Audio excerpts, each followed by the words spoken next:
بسم اللہ الرحمن الرحیم۔ السلام علیکم۔ یہ محبت ہے۔ ایک بار اس نے مجھے فون کیا اور کہا، کہاں ہو تم؟ میں نے کہا مرغیوں کو دانہ ڈال رہا ہوں۔ کہتی تم بس مرغیوں کو دانہ ڈالنا، کل کو تمہاری پیاری مرغی کوئی اور لے جائے گا اور تم دیکھتے رہ جاؤ گے۔ میں نے کہا کیا مطلب اس بات کا؟ کہتی میری شادی ہے، کل تم آ سکتے ہو۔ یہ بات سنتے ہی موبائل میرے ہاتھ سے گر گیا۔ یہ تو اچھا ہوا، موبائل نوکیا کا تھا 1110۔ میں نے موبائل اٹھایا اور گھر چلا گیا۔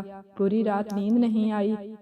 صبح اٹھ کر جلدی برش کیا اور بائک دیکھنے لگ پڑا کہ کسی کی بائک مل جائے تو اس کے گاؤں کی طرف روانہ ہو جاؤں۔ ایک دوست کی بائک نظر آئی۔ میں نے اس سے پوچھا تو کہتا لے جاؤ پر پیٹرول نہیں ہے اس میں۔ میں نے کہا اب 500 کا پیٹرول کون بھروائے گا؟ میں نے پیدل ہی اس کی گاؤں کی طرف سفر شروع کر دیا۔ راستے میں ایک گدھا گاڑی جا رہی تھی، گھاس سے بھری ہوئی۔ میں اس گدھا گاڑی پر سوار ہو گیا۔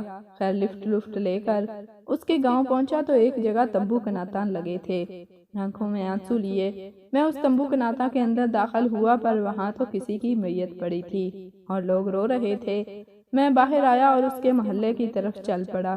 ایک جگہ بہت خوبصورت سا سٹیج بنایا تھا اور مولوی نکاح پڑھا کر ہٹا ہی تھا۔ جب میں نے انٹری کی وہاں تو سب لوگ دعا کر رہے تھے۔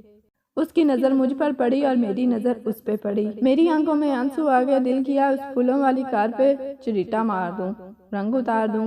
اس کار کا پر ایسا نہیں کر سکا۔ اس نے آنکھوں ہی آنکھوں میں بات کی اور کہا تم لیٹ ہو گئے۔ میں نے بھی اشارے سے بتایا کہ میں خوتوی والی جگہ پر چلا گیا تھا، اس لیے دیر ہو گئی۔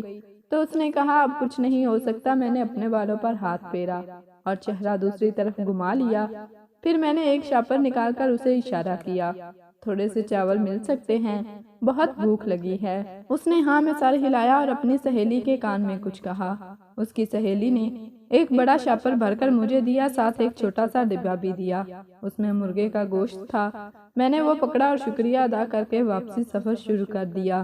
یہ محبت ہی تھی جس نے بیگانے گاؤں اجنبی لوگوں میں بھی مجھے بھوکا نہیں رہنے دیا۔